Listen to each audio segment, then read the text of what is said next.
Well, hello, good evening, and welcome to episode 86 of Humanity versus Insanity, the Crane Report. Now, you would think that being the 86th episode, I would feel very comfortable and very familiar in the studio surroundings, but it's actually 3 months since I broadcast episode 85, and many of my regular viewers and followers on social media will know that I've been holding out in a field in North Yorkshire after setting up the Kirby Misperton Protection Camp. But more of that on Fracking Nightmare later this evening. So it was always planned that I was going to come back to Plymouth for this particular week, and what a day to come back on. But before we get into the current events, it would be remiss of me not to mention AV8, which is 8 weeks away. And for the first time, we pretty much have a sellout in advance. As regular attendees of AV events will know, I'm normally sweating right up to the last minute on the basis of getting people to come along and meet my commitments with the hotel. But this time we have just 6 rooms left at this precise moment. And the speakers lineup is now confirmed. And I'm delighted to say we have a good mix of new faces and familiar friends of Alternative View. So the new faces, Tony Wright, who is the author of Left in the Dark, and his unique insight into his research of the right brain.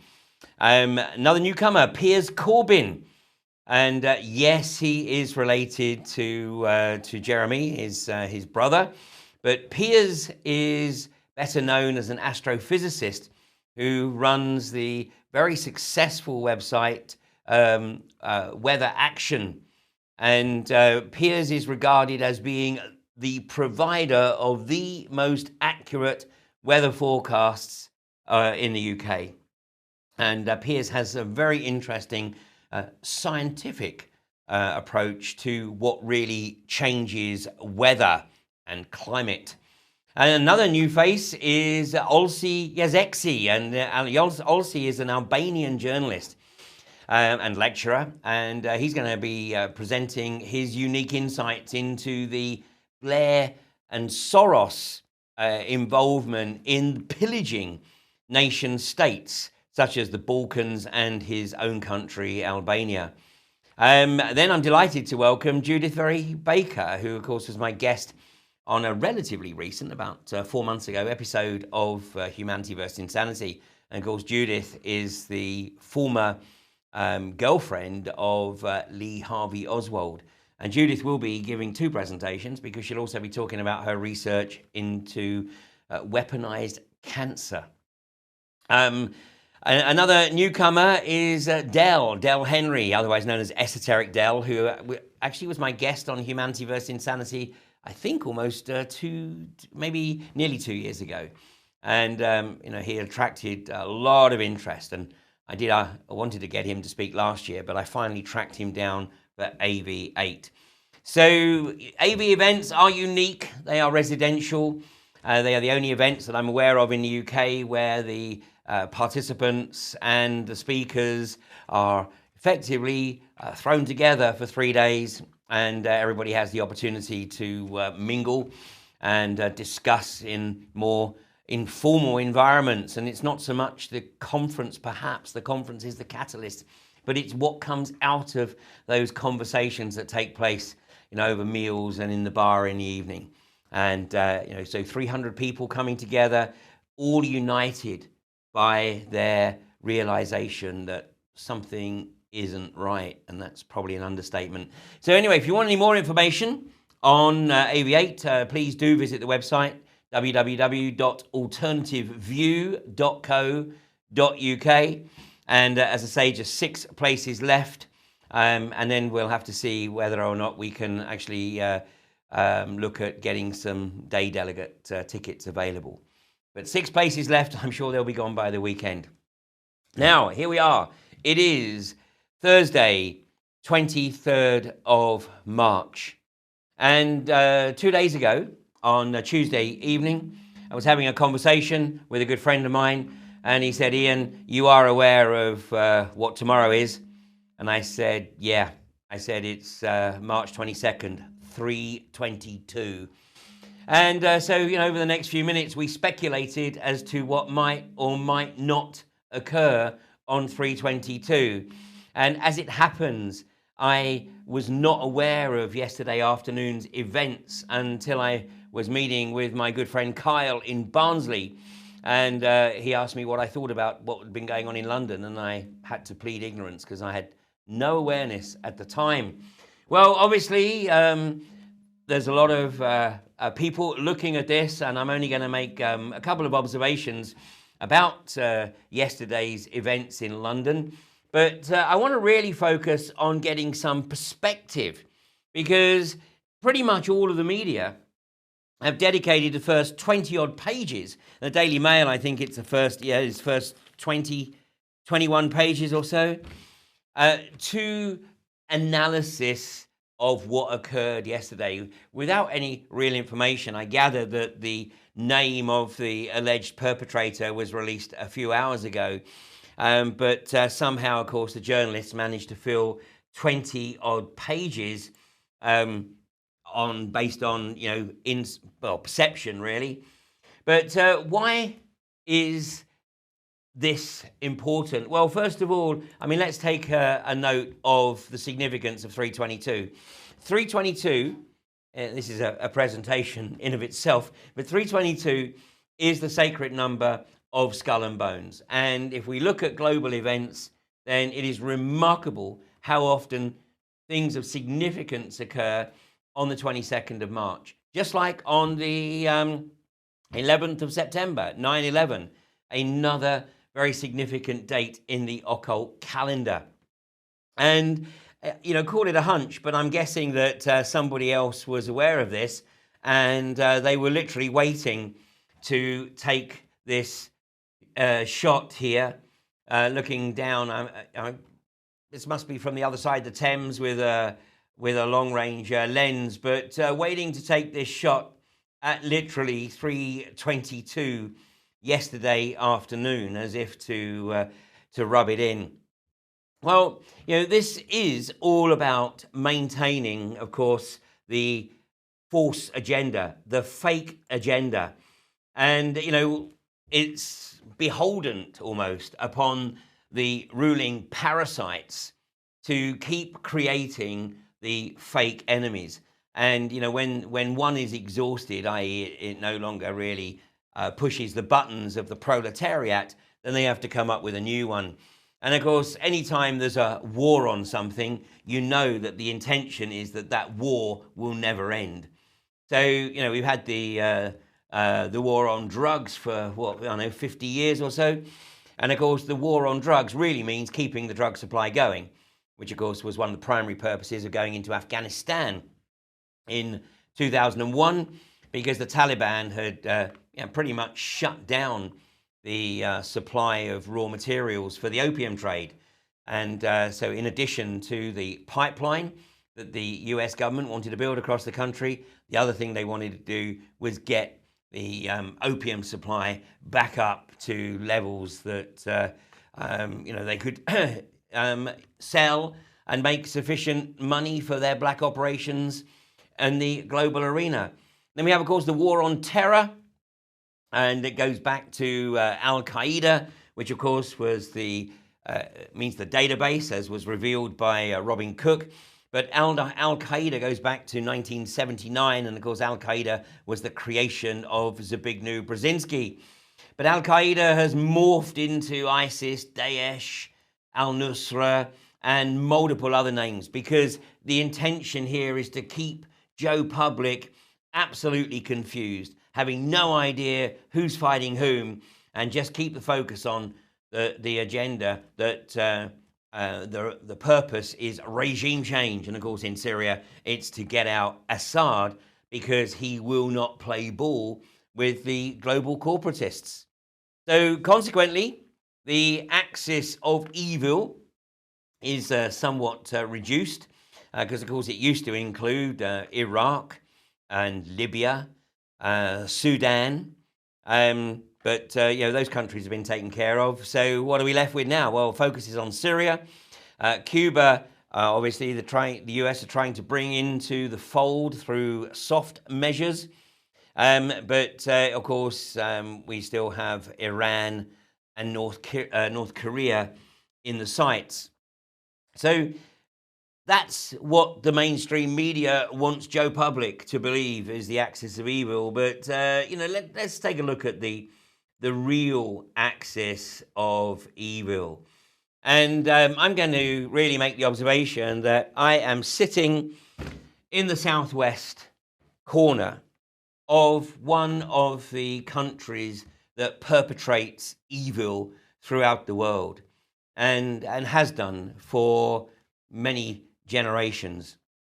And the US, UK, French, Israeli arms industry is certainly fueling the death and destruction of nation states elsewhere in the world. And to put this in perspective, I believe the UK is now regarded as the second largest supplier of armaments to countries regarded as having dictatorships and human rights abusers. Well, it depends on your definition. I mean, obviously there are extreme human rights abuses, and then there's the softer human rights abuses, which we are seeing increasingly in the US and in the UK. The US more so than the UK, and of course the recent protests at Standing Rock in North Dakota were an example of how an outrageously militarized police will literally brutalize those who have the audacity to challenge the corporate agenda. And whilst we're not yet seeing that level of militarized police in the UK, what we are seeing is an increasing amount of gratuitous aggression. And we'll be looking at that later on this evening in Fracking Nightmare. But the arms industry, the UK prides itself on having the technology to cause death, destruction, heartache, and of course ultimately leading deliberately to things like mass migration. And as we've discussed previously, that is all part of the global agenda to destroy the national homogeneity of nation states by creating this massive influx of immigrants. So obviously there are arms fairs which are met with various levels of protest, and obviously the level of policing and the level of security increases every year. But UK weapon sales, this is a headline last year, UK weapon sales to oppressive regimes top £3 billion per year. And, I could, of course, just play through the whole evening with pictures that would literally tug at the heartstrings of anyone who has a social conscience and anyone who actually is in touch with their own soul. But those who operate at a senior political level, those who operate in this industry, have effectively prostituted themselves. They have effectively foregone any attachment to their own humanity in the quest for basically a lifestyle that maybe enables them to enjoy life in the material realm. But what must it be doing to them psychologically? It's got to be eating them. And if it's not, then clearly they are totally soulless. And of course, the target for much of this military weaponry is currently Sana'a. And this is a picture of the beautiful city of Sana'a. I visited Sana'a twice in the early 90s, not long after the reunification of Yemen. And the city is unique. This medieval architecture is truly stunning.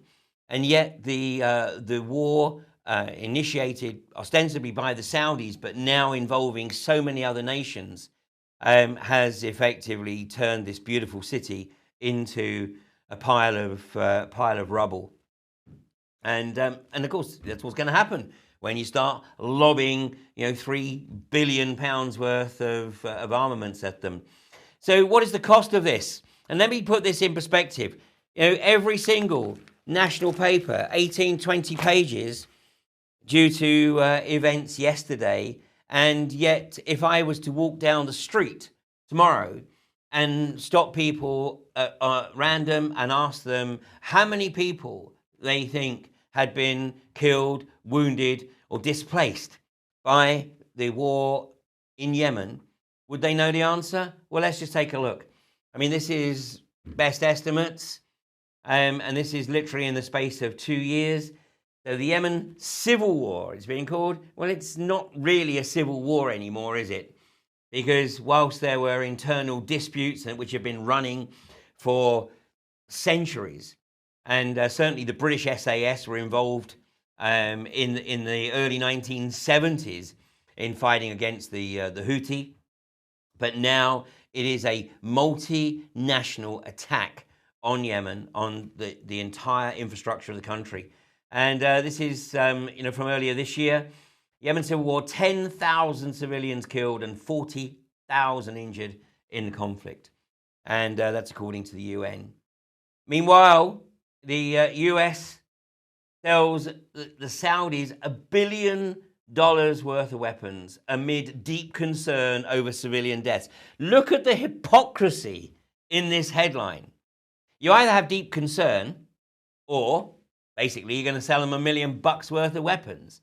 And the reality is that the socio-psychopaths driving this agenda, throw in the deep concern because they think that makes it all right, and they think that people will go, oh, that's okay then.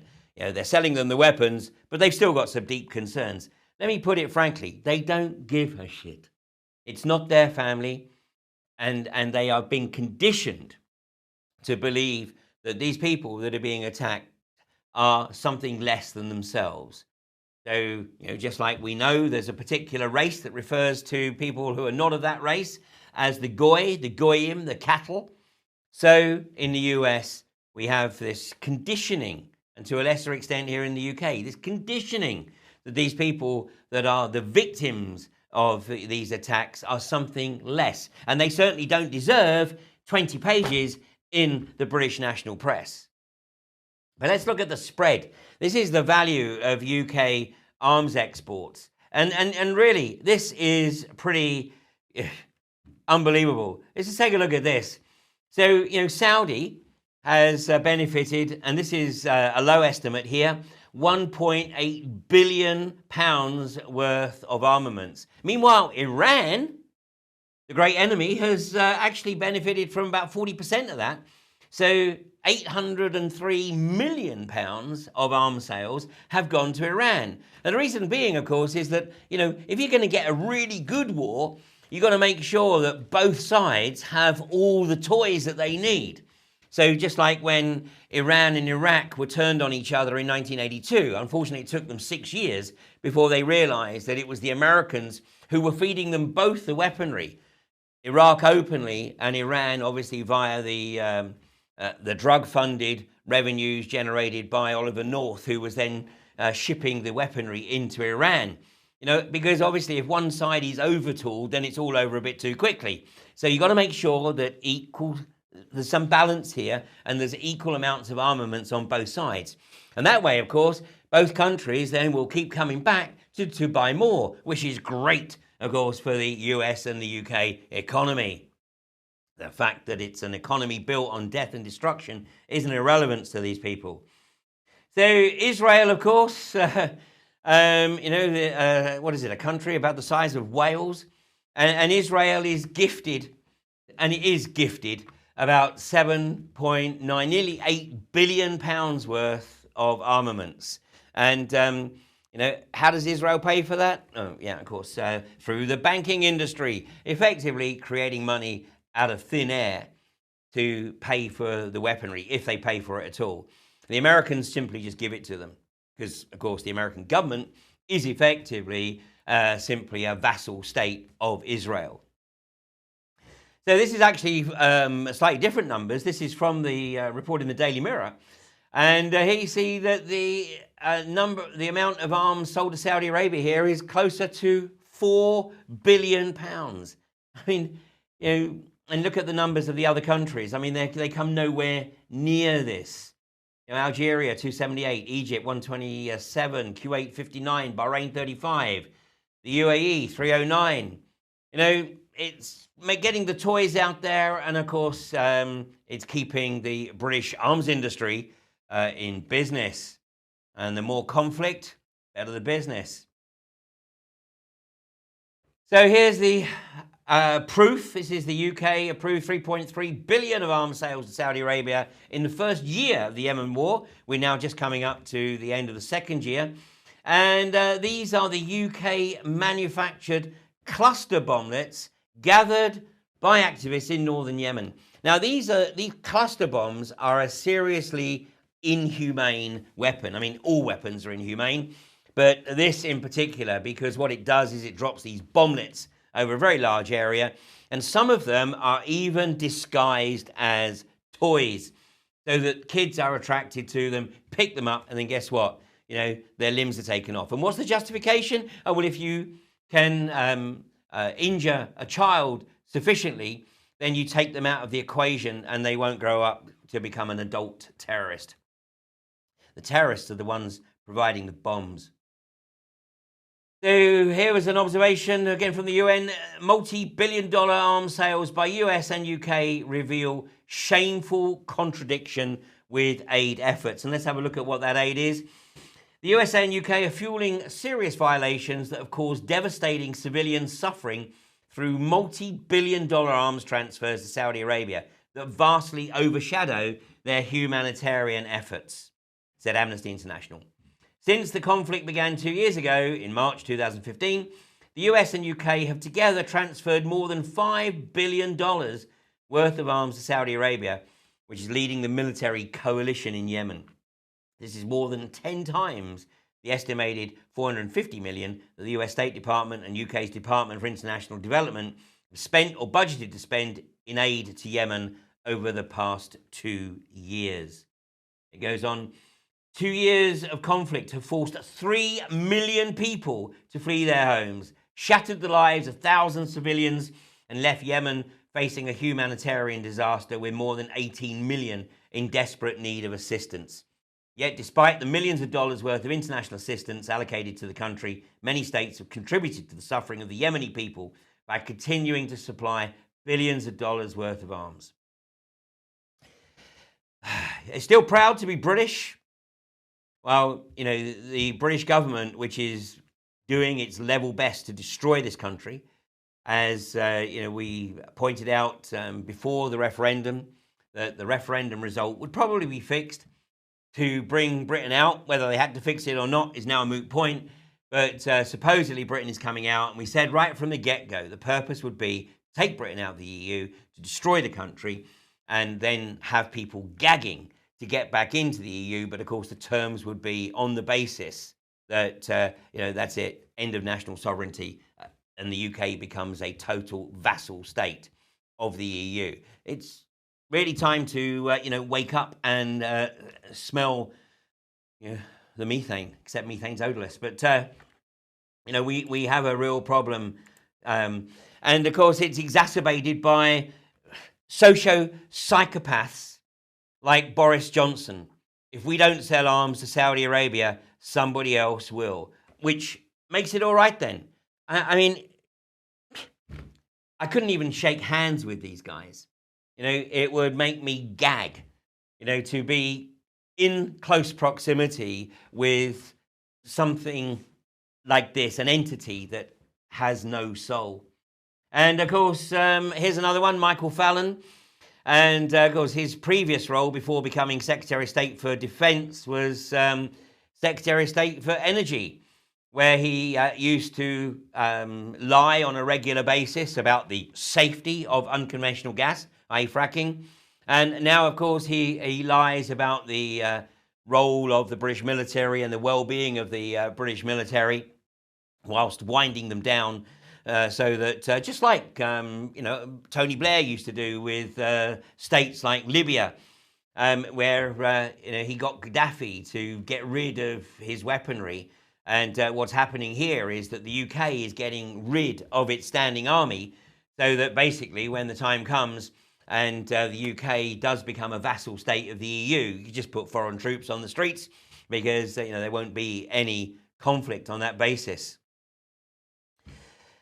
So today, or rather yesterday, Michael Fallon was apparently right at the heart of events yesterday, because literally in the last few hours, it has been revealed that the alleged perpetrator of yesterday's events was actually gunned down by Michael Fallon's personal security guard. So, what we're seeing is this narrative of yesterday's event. It's going to evolve as new creativity comes into play.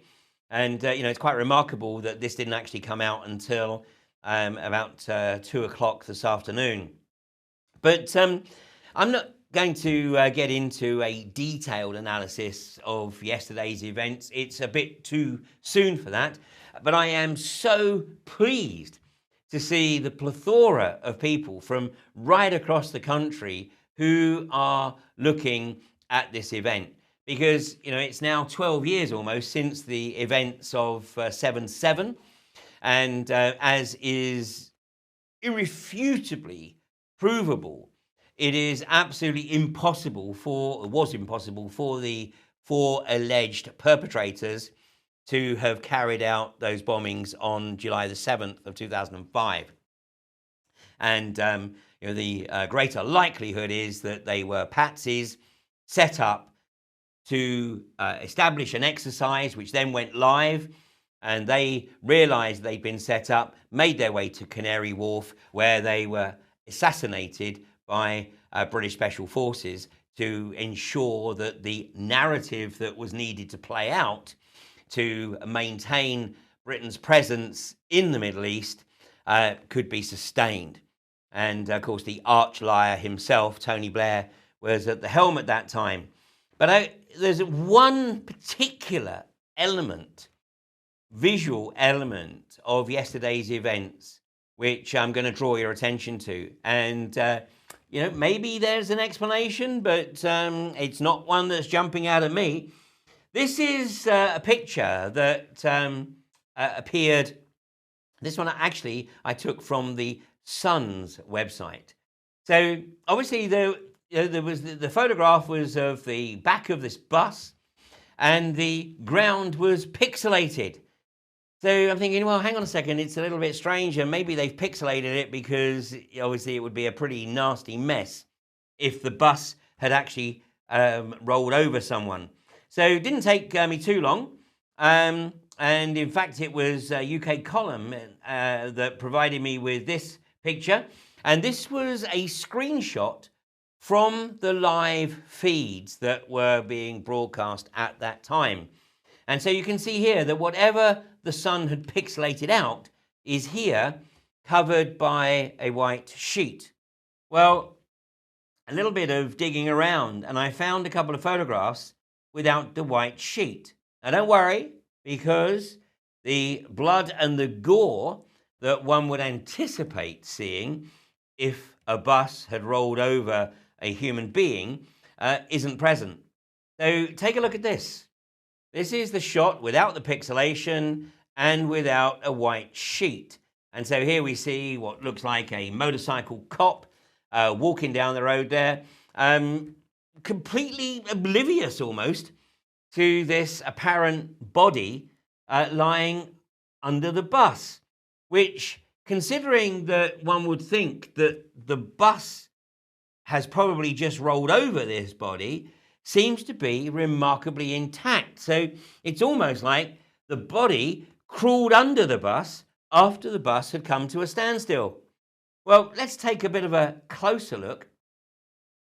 And what we see here, it really doesn't stack up. So it either looks like rigor mortis has set in already, which, considering the incident had only happened literally probably a few minutes before this picture was taken, so rigor mortis isn't really an explanation unless somebody has thrown a dead body under the bus, a body that's been dead for some time. But look at the way the legs are so straight, and look at the way the hand is actually sort of almost contorted. So, is this a mannequin? I mean, this really looks more of a mannequin than a body. So there are some other anomalies, but I'm not going to dwell on them tonight. Maybe in the future, but all those people who are literally going through the events of yesterday, frame by frame, and comparing the visual evidence with the official narrative, please keep doing what you're doing, because the likelihood is that there is way more to this than the establishment wants people to realize. So, most people watching this will not be believing everything they're told. And so please take the time. Let's get to the bottom of this, and let's establish once and for all whether this was an exercise that went live, or it was an exercise and everyone involved was an actor, as we have seen elsewhere, or a combination of events. So keep digging, because there's no doubt in my mind that the official version of events is unlikely to be borne out by the visual evidence. And what's the purpose of this? Well, it's Westminster Terror. State-sponsored operations to further a strategy of tension, justify illegal wars, and bring about a militarized police state. So no doubt we're going to hear over the next few days. I mean, we already see in amongst the 20 pages of the Daily Mail, and there's one picture of a young lady who seems to be putting her hand over the guy's mouth, saying, no, don't let on, it's an act, it's just a game. But there is one article in here which should give everyone cause for concern. And this is written, I believe, by Max Hastings. Yes. And here it is. It says, if our phones have to be tapped by the spooks, then so be it. Well, in reality, of course, and that's on page 22 of today's Daily Mail. And the reality, of course, is that anything that has the word smart in front of it isn't smart for us. These phones already have the capacity for remote access, for the microphones to be switched on, for the camera to be switched on. So those of us that have smartphones, then the reality is that we have to behave with the awareness that everything that we put into our phone, everything we say, everything we do, can potentially be monitored, and probably will be. Not necessarily on a real-time basis, but it will be stored. And then when those agencies that want to go back and tap into that information, they'll be able to do so, probably without a warrant even. So this is where it starts to get real scary, where we've got Max Hastings, who's a historian, in the heat of the aftermath, saying, if our phones have to be tapped by the spooks, then so be it. This is well, it's not even the thin end. We're already a long way down the wedge. The creeping police state, the corporatist police state. And we'll see more of that, of course, in Fracking Nightmare. And it is historic for the states to put out, for any nation state, to put out whatever information it believes it needs to put out to corral the people into passivity, basically, into pacifying the nation so that they can proceed with their agenda. And one example of this was back in 1990, when the Iraqi troops entered Kuwait, and the allegation was made that the Iraqi troops were throwing Kuwaiti babies out of incubators. And we've seen this repeated in Syria, where the allegation was that the Syrian troops had bombed a hospital and then were actually switching off the electricity supply to deliberately kill the babies that were in incubators. Now, back in 1991, of course, the world was told that Saddam Hussein's retreating Iraqi troops had set the world alight. And of course, this enabled the world's media to demonize Saddam and effectively placate the civilian population into accepting the devastating sanctions that were placed on this nation. And obviously the pictures were pretty horrific. And I can tell you that actually, being in amongst it, it was like a visualization or experiencing being in a virtual reality of Dante's Inferno. And of course, the official story, the one put out by WikiLeaks, the Kuwaiti oil fires were caused by Iraqi military forces setting fire to a reported 605 to 732 oil wells, along with an unspecified number of oil-filled low-lying areas where there were lakes. But over the ensuing years, a number of people, in fact, it took about 12 years, but before US military veterans were coming forward and stating that they were part of the teams that set the wells alight. The purpose being, of course, to demonize Saddam in the eyes of the world. So even with access to the technology, even with the access to watch real-time footage, Zbigniew Brzezinski stated many years ago, in fact, when he wrote in Between Two Ages, the Technotronic Era, he wrote, "Shortly, the public will be unable to reason or think for themselves. They'll only be able to parrot the information they've been given on the previous night's news." Well, bear in mind that this is the guy who 6 years ago now, I think it was, made this statement in a speech at Davos. He said, "Major world powers, new and old, also face a novel reality. While the lethality of their military might be greater than ever, their capacity to impose control over the politically awakened masses of the world is at a historic low. To put it bluntly, in earlier times, it was easier to control 1 million people than to physically kill 1 million people. Today, it is infinitely easier to kill 1 million than to control them." This is what it's all about, people. It's all about the media putting out a narrative, telling you that black is white. But fortunately, the number of people switching off their TVs and the number of people not buying newspapers is increasing exponentially. And as George Carlin famously said, those who don't read newspapers and don't watch TV know a damn sight more than those who do. So this is what the establishment are looking to try to do. They are looking to keep people in apathy. They want people to abdicate any interest or any awareness they have, because this, they believe, is very powerful, because people who abdicate have some idea of what's occurring, but they choose to bury their head in the sand and just ignore it. And then the last one is willful ignorance. 3 tools, all of which are in our control. So what can we learn from this? Well, I stumbled across this cartoon a little while ago, and it's so true.